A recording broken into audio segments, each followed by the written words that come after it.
네, 안녕하세요. 전산회계 2급 자격증 강의를 맡고 있는 박명희 강사입니다. 자, K랩 프로그램을 활용한 이 자격증의 특징을 이번 시간에 같이 살펴볼 건데요. 학습 범위는 시험 안내와 함께 회계에 대한 기본적인 그리고 분류, 기출문제가 어떤 식으로 출제가 되는지를 확인하고요. 마지막으로 이번 시간에 가장 중요했던 내용들을 중심으로 학습 정리를 하겠습니다. 자, 시험 안내는 전산회계 2급이라는 자격증 시험은 한국세무사회 홈페이지에 들어가서 여러분이 정보를 확인하실 수 있고요. 제가 화면을 좀 열어보겠습니다. 여러분은 인터넷에서 여기 kacpa.or.kr 홈페이지를 들어가시면 되겠고요. 홈페이지를 들어가 보니까 그러니까 매년 어떻게 시험이 응시가 되고 있고요. 어떻게 접수하는지 기본적으로 이 시험에 응시하고자 하시는 분들은 회원 가입은 하셔야 되고요. 여기 회원 가입하시고 그리고 관련된 이 시험이 어떻게 시험이 1년의 과정에 걸쳐서 일정이 진행되고 있는지도 확인하시면 되겠습니다. 2022년도 시험 21년도 시험 일정이고요. 2022년도 시험 일정 한 1년에 6번 정도 시험이 출제가 됩니다. 그래서 각각의 회차마다 각각 원서 접수 그리고 시험 일자 잘 확인하셔서 시험 준비하시면 되겠고요. 그리고 홈페이지 메인 창에 보시면 요 하단 부분에 나중에 이제 실기 프로그램을 활용해서 실무 수행하는 연습을 하게 될 텐데 관련된 프로그램이 K랩 프로그램이라고 하는 이름이고요. 자, 여기 사이트에서 요 아래쪽 하단 부분에 있는 활성화되어 있는 메뉴를 클릭하시면 프로그램 다운로드가 가능합니다. 자, 우측에 있는 메뉴는 기출문제 다운로드고요. 여러분이 이제 시험이 어떻게 출제가 되는지 이때까지 나왔던 1회차, 그러니까 1년 정도의 기출 문제를 무료로 오픈해서 제공하고 있기 때문에 다운로드 받아서 시험 준비하시면 되겠고요. 요거는 문제가 각각 교환과 관련된 부분이라고 보시면 되겠습니다. 자, 홈페이지 활용은 이렇게 시험 일정에 맞춰서 여러분이 시험 준비를 하시면 되겠고요. 자, 시험은 어떻게 출제가 되냐면 이론 15문제 그리고 실기는 프로그램에 입력하는 문제 유형으로 출제가 됩니다.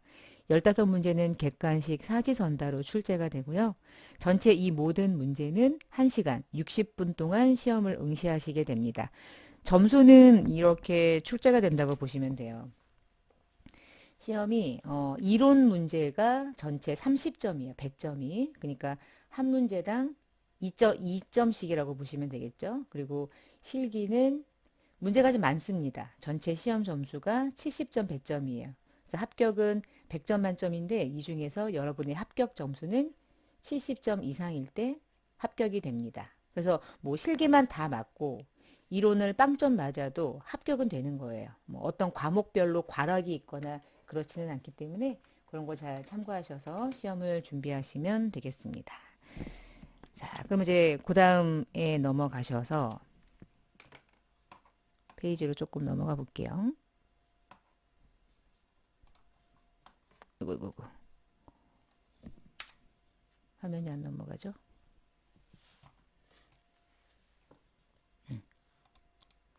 우리 이 시험이라고 하는 게 자격증이 4개 급수로 나누어져 있는데요. 그 4개 급수별로 어떻게 시험이 출제가 되는지 보시면 전산회계 2급, 지금 듣고 계시는 이 강좌 자격증이 난이도가 가장 낮습니다. 그래서 전산회계 2급은 조금 출제 범위가 상대적으로 뭐 한 과목 정도가 출제가 되고요. 전산회계 1급, 전산세무 2급, 1급 이렇게 난이도가 구성이 되어 있습니다. 자, 그러면 이제 회계라고 하는 게 뭘까요? 그러니까 회계는 결국은 기업에서 필요로 하는 어떤 영역이거든요.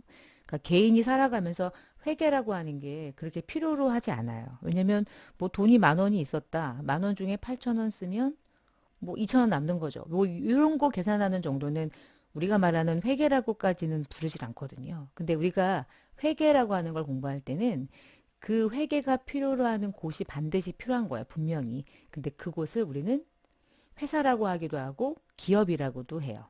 근데 우리가 이제 기업과 회사는 비슷한 것 같지만 조금 다릅니다. 그래서 우리 이제 기업의 입장이라고 보시면 되겠고요. 근데 그 기업이라고 하는 종류는 어마무시하게 많이 있거든요. 그래서 잠깐 기업의 종류를 조금 보고 그 다음에 이 회계가 어떻게 다양하게 나누어져 있는지 그것들을 조금 보도록 할게요. 그 뒷페이지 보시면 기업의 분류라고 쓰여 있는 거를 잘 보시면 다양한 형태로, 다양한 기준으로 기업을 많이 구분하고 있어요.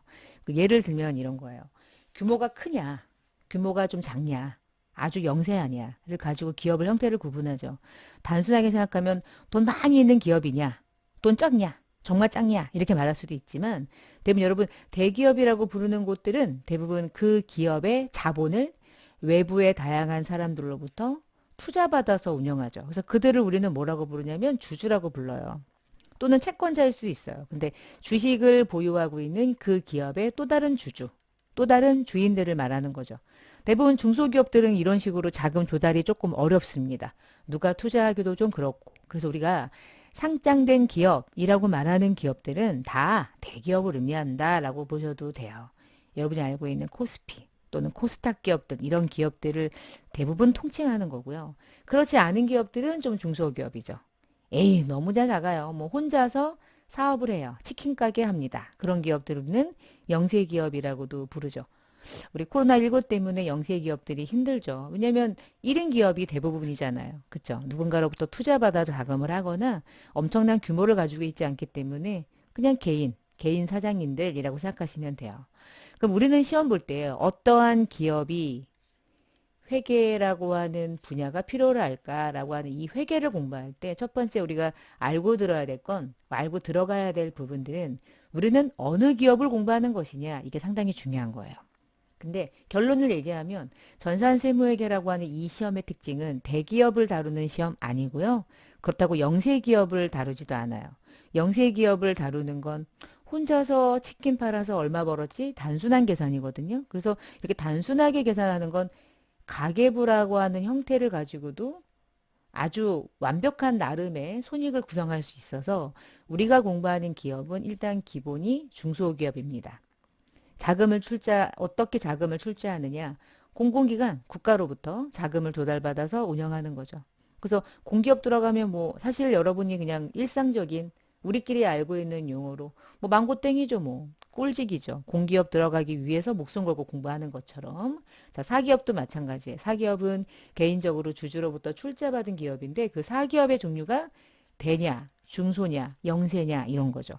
출자 공동으로 사업을 하는 경우도 있고요. 근데 이 중에 우리가 공부하는 기업은 기본적으로는 사기업이겠죠.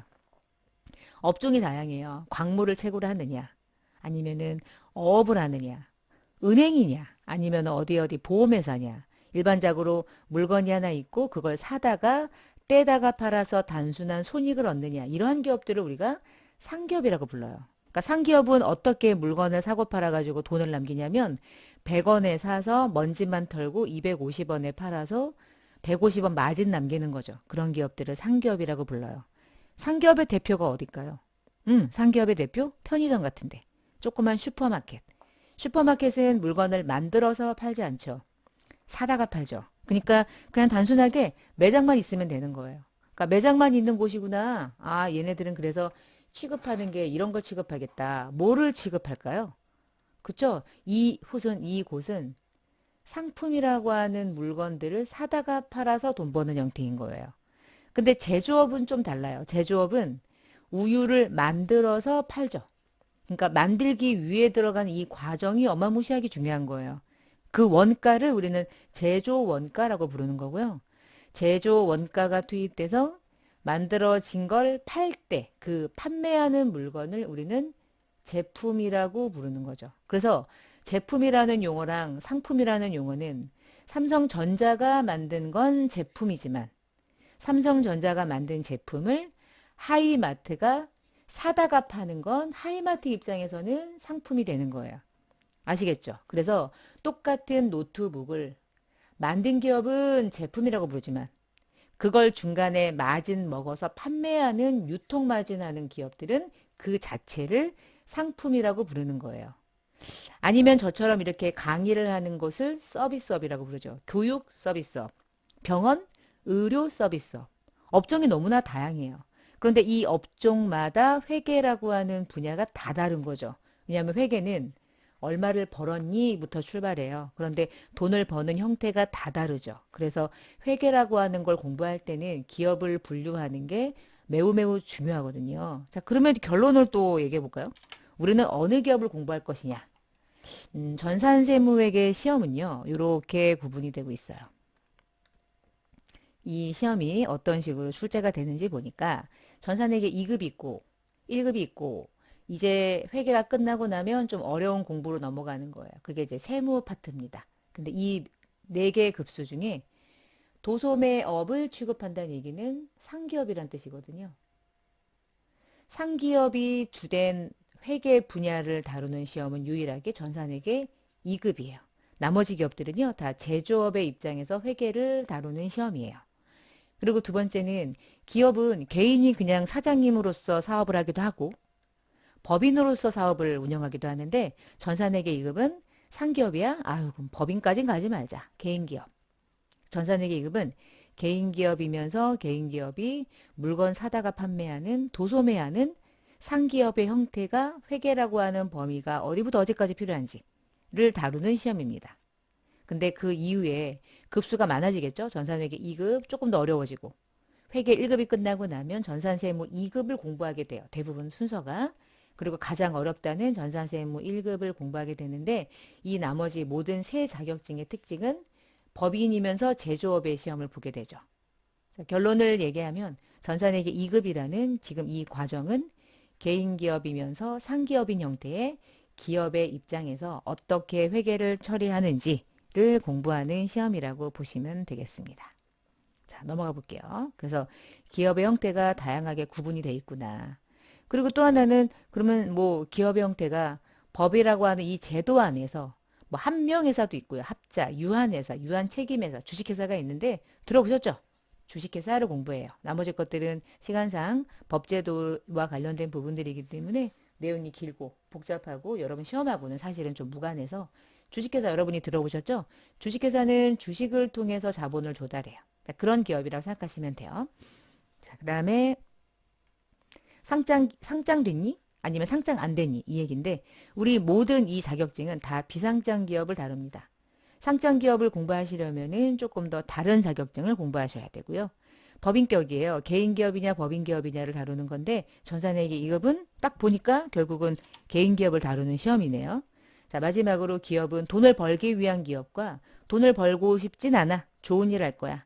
나는 설립해가지고 가난한 사람들을 도와주는 비영리 기업을 운영할 거야. 그러면 내가 돈을 많이 벌어가지고 많이 남기면 안 되죠. 기부를 받아서 그 돈을 다 써야죠. 남겨서 직원들 월급 많이 주면 안 되는 거예요. 목적이 달성, 목적과 어긋나는 사업을 하는 거니까. 그래서 기업의 분류가 여러 가지가 있는데 전산회계 2급이라는 이 시험은 영세기업이기도 하고 중소기업이기도 해요. 그리고 당연히 사기업이에요. 그리고 우리는 상기업을 다룹니다. 나름의 주식회사예요. 그리고 상장도 아니고요. 비상장이에요. 그리고 법인기업에서 특징이 있죠. 우리는 개인기업을 다룹니다. 영리기업이기는 하죠. 자, 이러한 기업이 우리가 공부하는 기업의 분류 안에 속해 있고요. 이 기업들이 필요로 하는 회계 범위를 공부하는 게 전산회계 2급 자격증 시험이라고 보시면 되겠어요. 다시 앞으로 가시면 전산회계 2급은 그러면 뭐가 시험에 나오냐 뭐 이런 게 시험에 나온대요. 어떤 게 시험에 나오냐면 회계라고 하는 게 세 가지 형태로 나누거든요. 재무회계, 원가회계, 그리고 요 세 개는 세무회계입니다. 세무회계. 이 세 가지의 회계 중에서 전산회계 2급은 재무회계인 회계 기본적인 원리만 시험에 출제되고요. 나머지는 출제되지 않아요. 아주 간단하면서 단순한 시험이에요. 그렇지만 가장 기본이죠. 이게 안 되면 그 다음은 안 되니까. 나중에 전산회계 1급을 공부하시면 회계 원리이긴 하지만 좀 어려워지고요. 원가 출제되고요. 부가세 출제됩니다. 요 세 가지가. 전산세무는 회계, 재무회계가 중급 정도로 수준이 올라가고요. 원가회계가 조금 계산 문제가 조금 더 복잡해질 수 있고요. 부가가치세 실무적인 부분까지 출제가 되면서 여러분이 공부해야 하는 원천징수, 연말정산이 기본적으로 출제가 되는 시험이에요. 전산세무 1급은 그 안에서 재무회계가 이제 고급으로 올라가고요. 원가 고급 올라가고요. 부가세 실무 동일하고요. 소득세가 전부다. 그리고 법인세가 출제되기 때문에 난이도가 가장 어렵다고 부르고 있습니다. 전산회계 2급이라는 자격증을 이해하실 때는 이런 자격증하고 비교를 해야 나 이거 좀 쉬운 거구나. 근데 나 처음 공부하는 거면 어렵겠구나. 쉬운 건 아니겠구나. 그렇게 기본적인 자격증의 특징을 알고 가셔야 될 것 같아서 시험 안내를 좀 드렸습니다.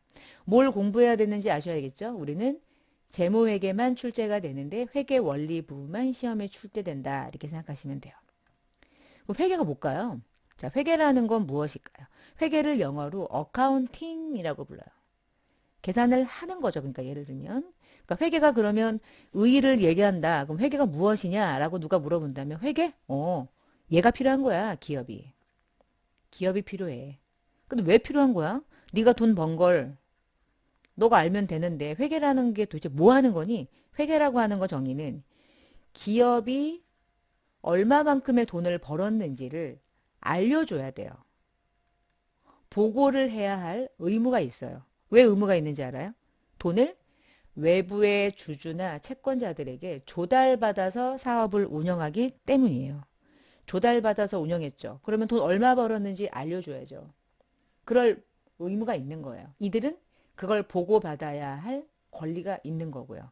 그러면 기업은 야 너네들이 돈 빌려준 거 너네들이 돈 투자한 거 돈 받아가지고 1억 받아서 나 열심히 돈 벌었어. 5천만 원 벌었어. 나 그래서 1억 5천짜리 기업 됐어. 그럼 이들이 원하는 게 뭘까요? 채권자가 원하는 건 뭘까요? 아 그래? 벌었어? 근데 벌든 안 벌든 채권자는 돈을 빌려준 사람들이기 때문에 채권자들은 야 이자 줘야지 이자 줘 라고 할 거고요. 빌려준 거 만기됐으니까 갚아 이럴 거고요. 반면에 주주는 빌려준 거 아니거든요. 투자한 거예요. 그래서 주식 투자한 사람들은 어때요? 그 기업의 주가가 떨어지면 미치죠. 주가가 오르면 기쁘죠. 지금 팔면 엄청난 돈을 받을 수 있으니까. 대신 쫄딱 망하면 이 기업이 망하면 주주도 망하는 거예요. 그래갖고 주주는 그 기업의 또 다른 주인이죠. 그러면 주주들은 돈을 투자했고 그들이 원하는 건 뭘까요? 배당인 거야, 배당. 벌었니? 배당 줘. 네가 5천만 원 번 거 내 돈 가지고 번 거잖아. 그럼 돈 줘, 배당. 배당률이 높으면 높을수록 좋겠죠? 자, 이런 식으로. 그래서 이렇게 외부 정보 이용자들은 그 기업의 정보를 보고 싶어 해요. 우리는 보여줘야 돼요. 그러면 그걸 보여줄 때 나 돈 벌었어 이렇게 말하면 돼요.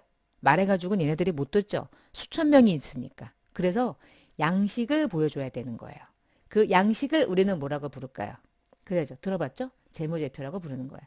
재무 상태를 나타내는 파이낸셜 정보를 나타내는 여러 가지의 표라는 뜻입니다. 그래서 이거는 뭐 재무 상태를 나타내는 여러 가지의 표예요. 같은 제자 아니죠. 그래서 회계 공부할 때 재무제표라고 하는 용어는 뭐 기본입니다. 기본인데 앞자의 제자와 중간의 제자가 달라요. 이거는 그냥 제가 여러분이 누군지 모르고 강의를 하는 거니까 촌스럽게 이거 정말 무식하게 제자 틀리게 쓰시면 안 돼서 얘기한 거예요. 이거는 정확하게. 그러면 결론은 뭘까요? 회계가 뭘까요? 기업이 외부 정보 이용자들에게 재무제표를 만들어서 보여줘야 되는데 그걸 보여주는 일련의 과정. 그 과정을 우리는 회계라고 부릅니다. 그러면 회계는 무엇을 하는 건가요? 라고 하는 거를 누가 직관적으로 말하세요. 라고 하면 딱 한 번에 말하시면 돼요. 재무제표를 만드는 겁니다. 라고 하면 재무제표를 왜 만드는지를 알기 때문에 얘가 얘구나를 알 수 있어요. 그래서 회계는 결국 재무제표를 만드는 겁니다. 왜 만드나요? 보여줘야 되니까. 왜 만드나요? 보여달라고 하니까. 되셨죠? 그래서 회계라고 하는 기본적인 정의를 같이 내렸고요. 자, 그 다음에 페이지로 넘어가 볼게요. 아이고. 방금 전에 얘기했던 이런 부분들이에요. 그래서 회계 실체라고 하는 게 기업의 정보를 보여주는 겁니다. 라고 얘기했는데, 자, 여기서 이제 얘기하고 싶은 건 이런 거예요. 전산회계라고 하는 게 뭘까? 그냥 회계가 아니라 왜 전산일까? 왜 전산이냐면 요즘에 그런 회계라고 하는 그 정보를 식별하고 뭔가 측정하고 전달해야 되는데 그거를 어떻게 다 수기로 하겠어요. 누가 손으로 합니까? 그쵸? 그래서 수기로 하지 않고 프로그램을 활용하는 거예요. 프로그램을 활용하면 기업이 가지고 있는 여러 가지 경영 성과를 식별하는 건 당연히 인간이 해야 되겠죠. 그 인간이 해서 자료가 생기면 그 자료를 입력해요. 자, 입력하면 재무제표라고 하는 그 양식을 만들어내는 모든 과정을 대부분 도와주는 역할을 전산이 하는 거예요. 그래서 막 산출이 되고 그걸 정보 이용자들에게 보여줄 수 있는 예쁜 양식으로 만들어주는 과정을 서포트 해주는 역할이죠. 근데 이제 대부분 전산을 가지고 하기 때문에 이론이라고 하는 게 어느 정도 체계적으로 잘 되어 있으면 그 다음은 프로그램이 알아서 도와주는 역할을 하는 거고요. 전산회계 2급은 그 프로그램을 K랩이라고 하는 프로그램을 활용해서 하는 거예요. 그래서 그런 식으로 프로그램을 활용하기 때문에 이즘에는 전산이라는 자격증이 각광을 받는 거죠. 전산 프로그램을 활용하지 않고 회계를 수기로 작성할 수 있는 일은 이제 없는 것 같아요. 혼자 떡볶이를 팔아서 판매하는 정도의 작은 구멍가게를 하지 않는 한 직원들도 좀 있고 그렇게 되면. 그래서 기본적으로 어느 기업에 가더라도 회계는 기본이죠. 요즘에 회계 모르고 기업에서 뭔가 업무를 이행한다는 게 이제 쉽지가 않은 상황이 돼버린 것 같아요. 자, 그럼 이제 그 다음 페이지로 가볼게요. 재무 보고, 그러니까 외부의 정보를 누군가에게, 외부 정보 이용자들 다양한 사람들에게 보여주는 거라고 그랬는데, 그 재무 보고하는 방법은 재무 제표라는 양식을 만들어서 하기도 하고, 우리가 어떻게 사업을 할 거며, 우리가 지금 계획하고 있는 게 무엇인지를 구구절절 적기도 해요. 근데 회계는 이건 아니에요. 이거는 기본적인 정보를 보여주는 거고, 회계가 하는 일은 재무 제표를 만드는 일이고요. 그 재무 제표라고 하는 건 5가지 양식으로 설정이 돼 있어요. 5가지. 이번 시간에 이 정도 외우시면 어떨까 싶어요. 회계가 무엇인지에 대한 기본 이해를 하시고 재무상태표라고 하는 양식을 만들게 되고요.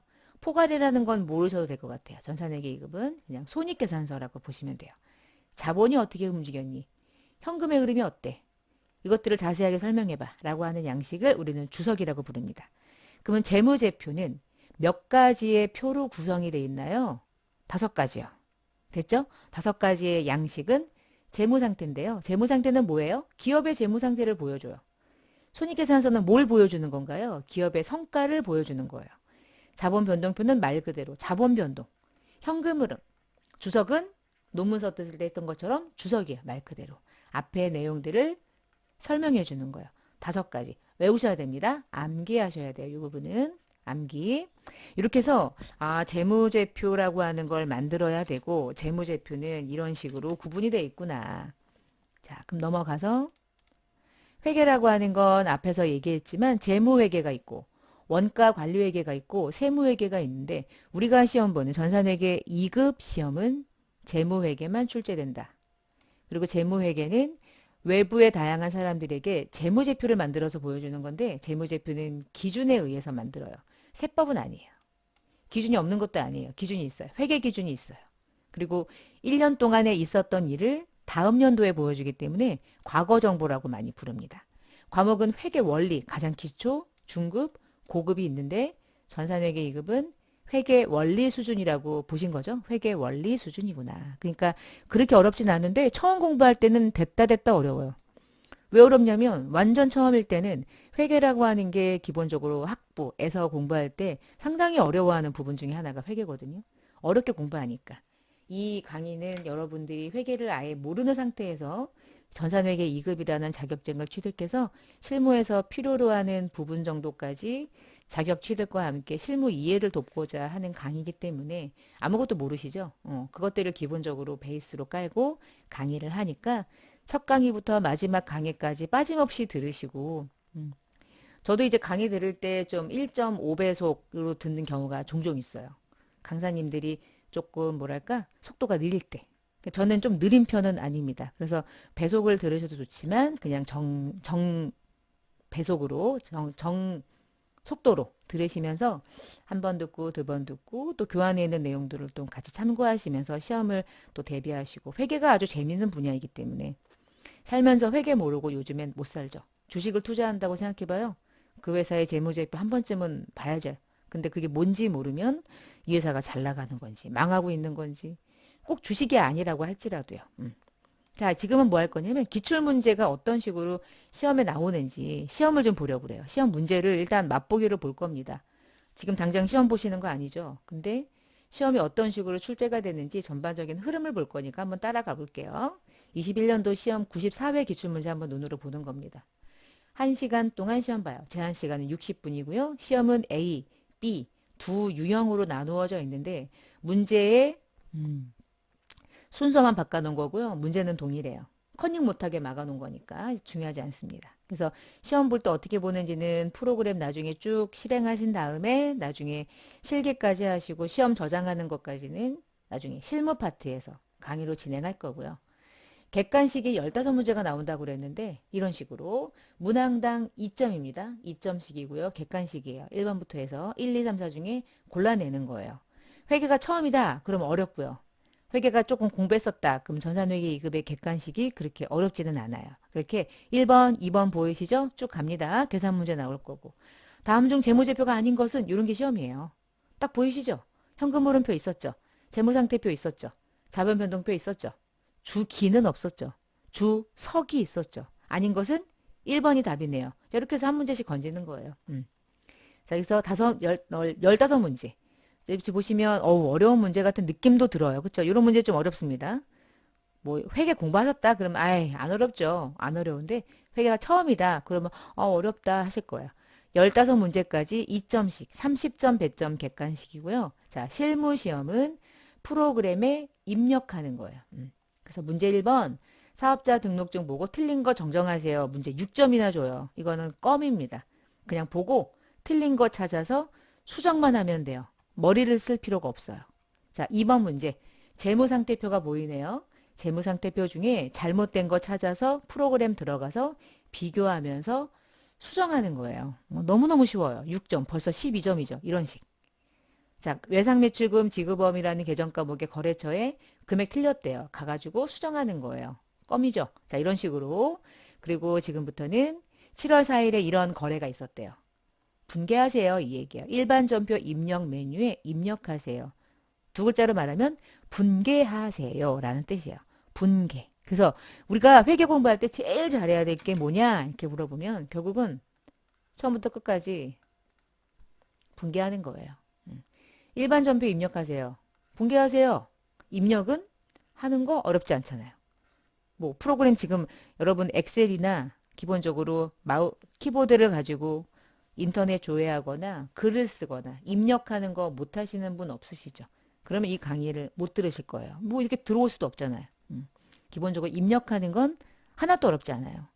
입력을 해야 될 내용을 이해하고 답을 찾아내는 게 어려운 거죠. 그 과정이 이론이라고 보시면 되겠어요. 그래서 쭉 내려가 볼게요. 자, 이런 식으로. 그래서 8번까지가 일반 전표, 그리고 5번은 문제 큰 5번은 잘못된 거 수정하는 거, 문제 6번은 결산하는 거. 회계에서 마지막은 결산이거든요. 1년 동안 어땠니? 틀렸니? 수정하라. 이렇게. 그리고 마지막은 뭐 접대비가 얼마였습니까? 찾아서 등록하는 주관식 문제인데 장부조회예요. 뭔가 이제 입력을 한다기보다 찾아내는 거죠. 얘가 주어진 정보가 이런 거 있어. 이것 좀 프로그램 열어가지고 찾아봐. 이렇게 찾아보는 문제. 여기까지가 실기 문제 끝입니다. 기출문제 이런 식으로 출제가 되고 마지막은 뭐 이렇게 적혀 있어요. 자, 이렇게 시험에 출제가 되고 있습니다. 기출문제 확인. 자, 이번 시간 끝났어요. 그래서 마지막 학습 정리라고 하는 건 별거 아니고요. 이번 시간에 공부했던 것 중에서 첫 번째, 결국은 OT 같은 시험이긴 했지만 여러분이 이번 시간을 통해서 반드시 알아야 될 게 하나가 있다면 회계의 기본적인 목적을 잘 설명한 것 중에 하나, 둘, 셋, 네 개 중에 찾아보죠. 기출문제입니다. 자, 1번. 회계는 기업의 재무 상태와 경영 성과를 파악하고자 한다. 그러려고 한 거 아닌가요? 그렇죠? 2번. 회계는 기업의 경영 성과만 파악해요? 아니잖아요. 두 개 다 중요하죠. 성과가 좋아야 재무 상태가 좋아지는 거죠. 여러분이 한 달 동안 일을 열심히 했어요. 그래서 월급을 받았어요. 뭐 100만 원 받았다 해봅시다. 그럼 100만 원 받았는데 마지막에 내 100만 원 받고 마지막 연말 정산 결과할 때 내 통장에 빵원이면 성과는 벌었지만 마지막 내 재무 상태가 빵원이면 번 거예요, 안 번 거예요? 안 번 거죠. 다 썼다는 뜻이잖아요. 자, 기업도 똑같아요. 100만 원 물건 팔아가지고 벌었으면 뭐예요? 직원들에게 다 줬대, 예를 들어. 다 썼대. 그리고 돈이 없어, 지금 빵. 그럼 번 거라고 보기 어렵죠. 남겨야 버는 거죠. 벌면 남겨야 되는 거야. 남겨야 또 벌어서 더 많이 남겨놓죠. 그러면 경영 성과만 X, 재무 상태만 X, 둘 다, 당연히 둘 다. 회계는 기업에서 단순히 장부 정리하는 작업? 아니죠. 장부 정리만 해가지고 재무제표를 어떻게 만들어요? 기본의 목적은 뭘까요? 답은 있고 여기 답은 1번이 되겠습니다. 되셨죠? 이렇게 해서 이번 시간 학습 정리까지 해봤는데요. 자, 이제 모든 강의는 이런 식으로 앞부분에 기본적인 이번 시간에 공부할 것들을 쭉 정리하고요. 마지막에 이번 시간에서 가장 중요했던 문제들을 기출문제 중심으로 같이 정리하면서 마무리를 할 예정입니다. 자, 이번 시간 이렇게 마치고요. 저는 또 다음 시간에 뵙겠습니다. 감사합니다.